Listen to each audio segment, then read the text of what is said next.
Alright, gang. Time to talk about words again. Let's do this.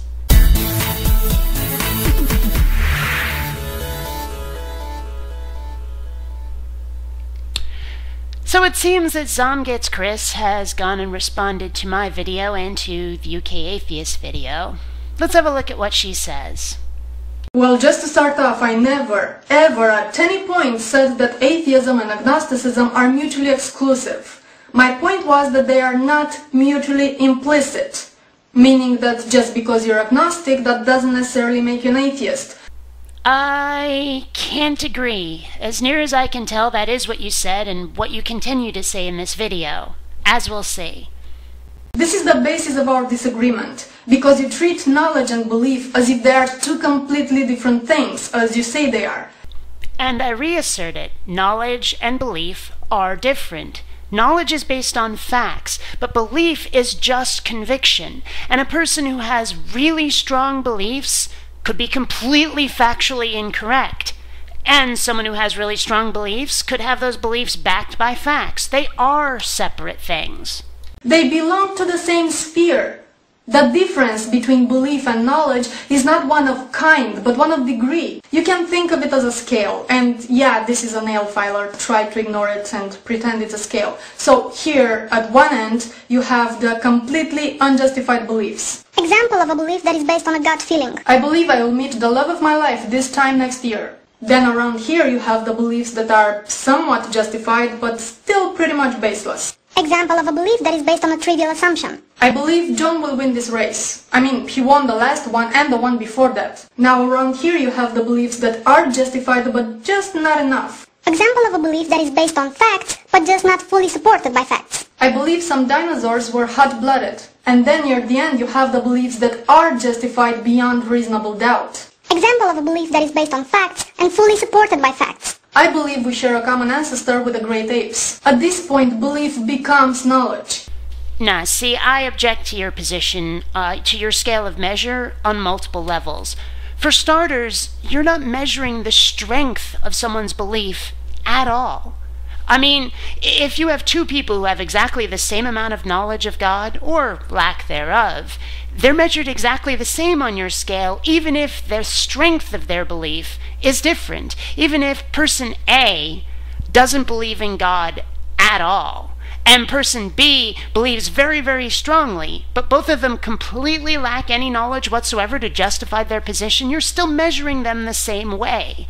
Because you are measuring belief only based on how much knowledge you have to justify it. But the truth is, you should have, on the one side, extreme belief. On the other side, extreme disbelief. And in the middle, not being sure. Not having any conviction whatsoever. And then on top of that, a separate scale of how much knowledge you possess to justify your position on the belief scale. Now, you're measuring every factor instead of just two. Because if knowledge precludes a possibility, it could justify disbelief instead of belief. So far we dealt with different levels of belief. As I've just pointed out, no you haven't. You've dealt with different justifications for belief, but not different levels of it. For instance, you can know the basics of evolution, just scratching the surface, and that still counts as knowledge. Yeah, it does. But you can give someone all the knowledge in the world, and that doesn't mean they'll believe it. Knowledge and belief are different scales. I mean, how many times have we pointed out to creationists the way evolution works, and how much do they believe it? Once again, knowledge and belief are not the same thing. They can't be. Even if you have words that justify the notion that they are, the reality is that they're not. I'm really having troubles understanding where this is coming from, because you know the definitions change over time, and words change their meaning. Yeah, they do. And when they do, it really gets in the way of communication. It really makes it sometimes so that people cannot understand each other. So that it'll even go as far as to preclude the ability to express a certain concept. And sometimes the only way to express that concept is to insist on using an etymological technical definition so that you can actually get your ideas out in the first place. And that's what's happened with things like agnostic and atheist, because I have no way to express those concepts without resorting to being pedantic about the etymological definition of those words. It's just simply impossible to say, here's someone who doesn't know and doesn't believe, without saying agnostic atheist, while also still having the ability to say, here's someone who does know and doesn't believe, versus here's someone who does know and does believe, and all the different combinations therein. There's no way to express that concept using the colloquial definitions of these words. And let's face it, right now we are basically having a technical discussion. We're not really having a common colloquial discussion. We're talking about some fairly heavy philosophical issues. We have to get technical here. Now, if you were talking about fields of science, which we know you are not, then of course definitions cannot be flexible in that way. Except that I disagree. It may not be a science the way the earth sciences or chemistry are sciences, but philosophy is, in its own way, a kind of scientific discipline. And it requires that we use technical terminology instead of colloquial terminology. Because otherwise, like I say, there's no way to express the concepts I'm trying to express. Plus, there are so many different colloquial definitions that even if I agreed to not use a technical etymological definition, we're still going to be talking past each other, still not going to be communicating. I'm sorry, but we have to use the etymological definitions. Otherwise, there's no point in having the conversation at all. But otherwise, definitions are given by how people commonly use the words. Again, not in a technical discussion such as this one. You can't do common use because, as I say, it gets in the way of conversation. It gets in the way of communication. And what's ironic about this is that the word agnostic was not even initially used in its literal etymological way.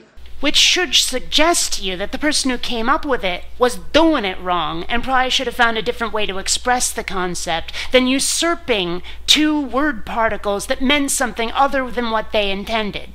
Now again, I'm sorry if you don't like this definition, but you just need to deal with it. Right back at you, babe. And I don't even want to play this game of my definition is better than yours. Now again, I'm sorry if you don't like this definition, but you just need to deal with it. And I don't even want to play this game of my definition is better than yours. I'm sorry if you don't like this definition, but you just need to deal with it. I don't even want to play this game of my definition is better than yours.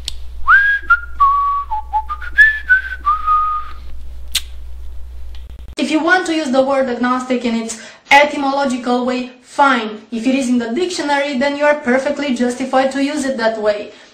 You know, you yourself pointed out that words change meaning over time. And if we had to stick to what was in a dictionary, then that could never happen. So, no, I don't think that dictionaries rule all, and a lot of other people don't either. I'm just saying that you are contextually irrelevant.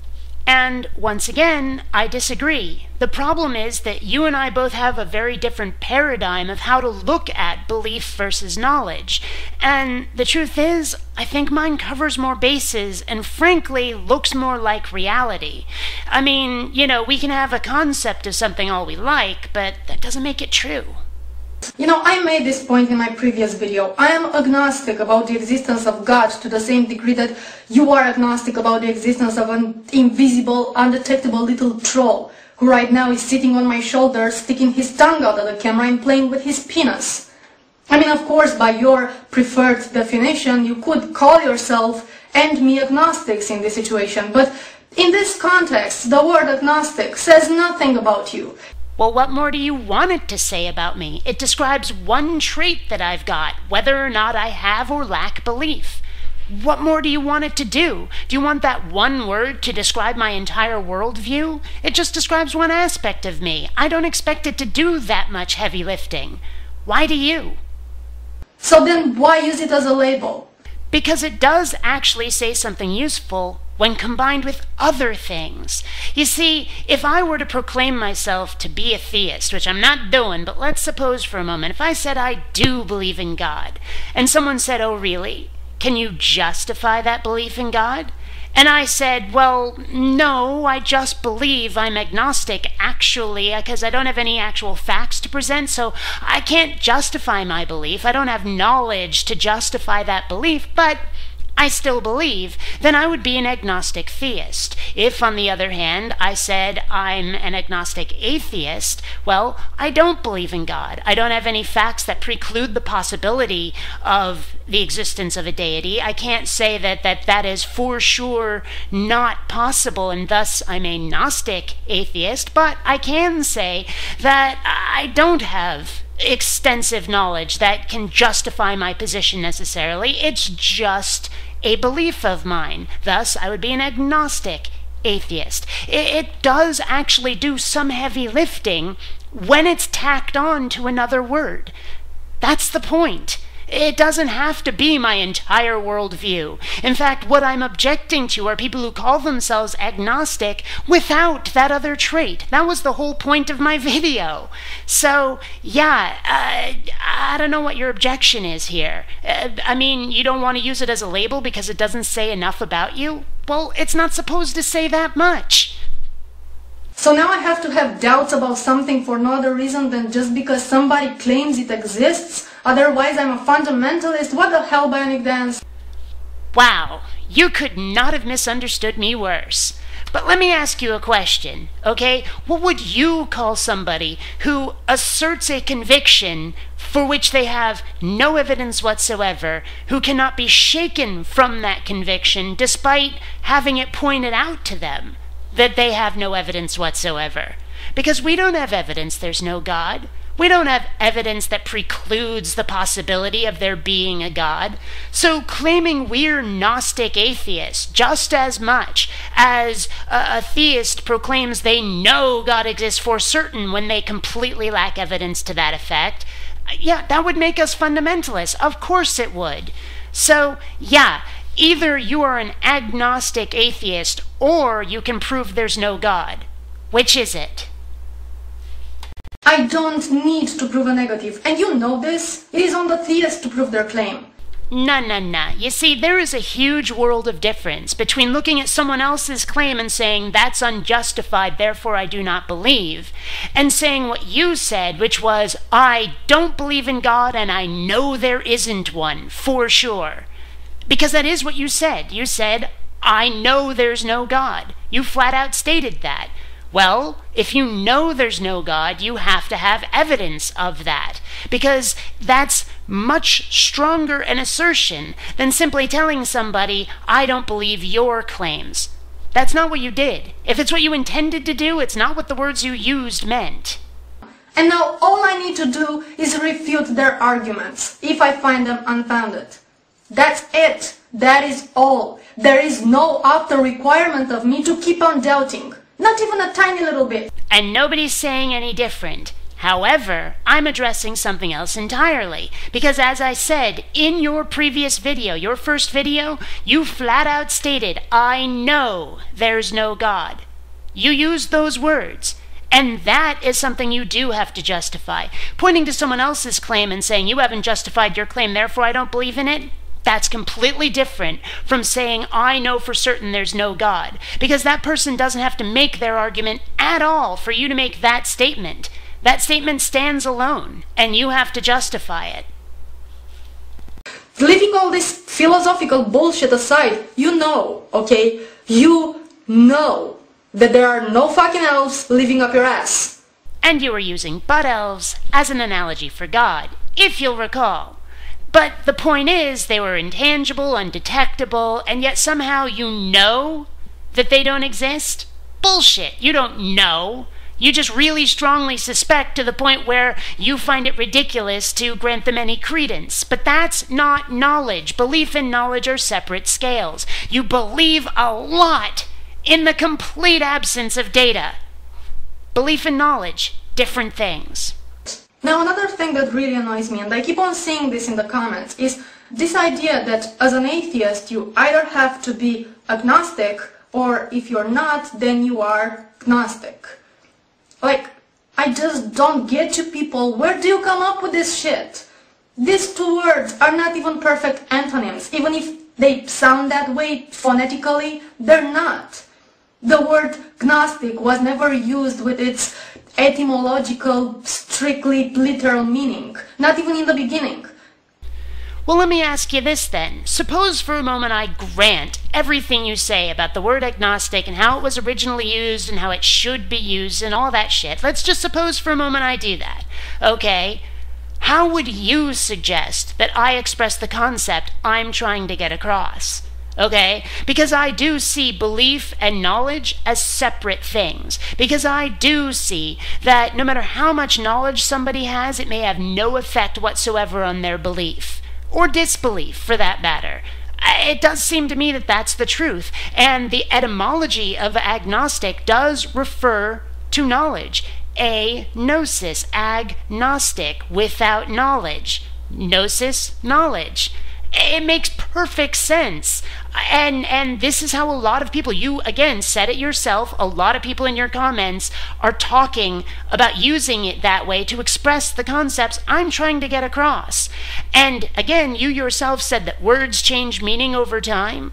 Well, who's to say that this isn't a way that agnostic is going to change to? If indeed it needs to do that at all, I'm still not convinced of that. But supposing you're right, maybe that's the way that agnostic is going to be used in the near future. So, again, either give me a way to express the concept I'm trying to express with words you do like, or accept that some of us are going to insist on using agnostic in the way I've been using it that you object to, and go with the flow. Pick one. Now, the other point I wanted to address, hopefully a lot faster, is this idea that agnosticism on its own is not a valid viewpoint on God. If some 10 years ago or so somebody asked me if I believed in God or not, I simply could not answer with yes or no. I would have probably had to ask you back, do you mean like right now, in this very moment? Because there were moments when I truly believed in God. And then there were times when I would look at the world around me and think, there cannot possibly be a God out there. And then I had days when I thought God is real, and I hated Him, like true hatred. And then I had moments when I was feeling so remorseful for hating God. And then there were the times when I was feeling really fucking stupid for hating something that doesn't exist. And then I would find myself praying with all my might. So you wavered back and forth. And there's nothing in the definition of agnostic or atheist that precludes this possibility. You just went from agnostic atheist to agnostic theist to gnostic theist to agnostic theist, blah, blah, blah, blah, blah, over and over. Hell, at one point, apparently you were even an anti-theist. What's your point? People can waver back and forth. They can change their mind. How does this invalidate a definition? But I just want you to think about this. The only thing that supports this idea is the etymology of the word agnostic. How do you figure?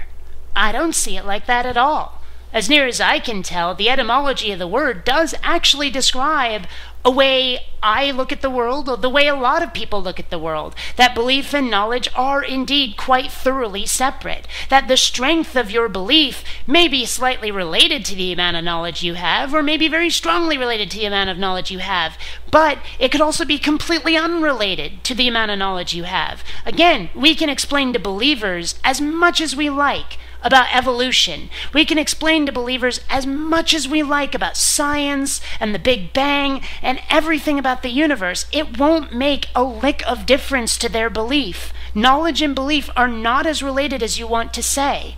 And so you don't know where this concept is coming from?